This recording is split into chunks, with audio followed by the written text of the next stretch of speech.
मी सुरेश बोधराम बांते, ग्रामपंचायत सदस्य, गड ग्रामपंचायत चांदोरी.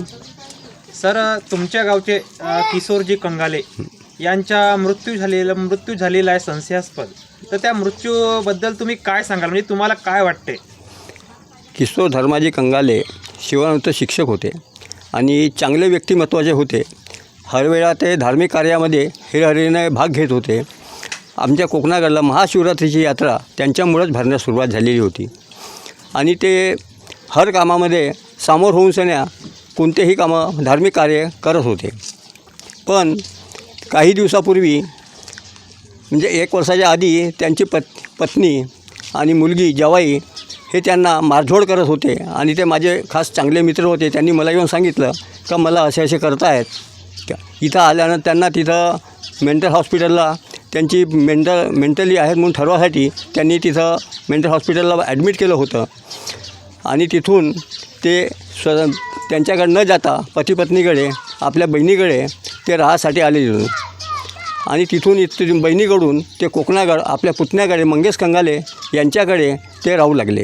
राहिल्यानंतर त्यांनी आपली आपबीती सगळी सांगितली त्यांनी का मला हे मारझोड करते, माझी संपत्ती लिहून मागते जिवंतपणी आणि मला त्रास देत आहेत अशी त्यांनी आपबीती माझ्याकडे सांगितली.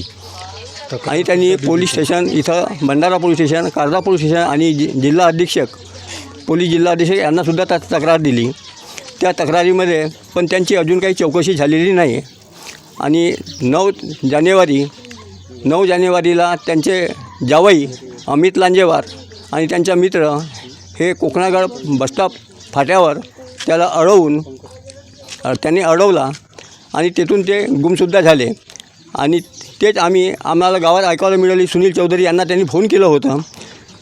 सुनील चौधरीने गावात येऊन फोन केला का बा अशी गंमत झाली, त्यांची गाडी रोडवर आहे. आम्ही तिथं 9 तारखेला 8:30 वाजे गेलो. त्याची गाडी तिथं पडलेली होती पण त्यांचा पत्ता लागला नाही. आम्ही इकडे तिकडे शोध घेतलं पण पत्ता न लागता आम्ही तिथून पोलीस स्टेशनला फोन केलं. पोलीस येऊन गेले होते, त्यांनासुद्धा सांगितले पण त्यांनी गुमसुद्धाची रिपोर्ट दर्ज केली फक्त.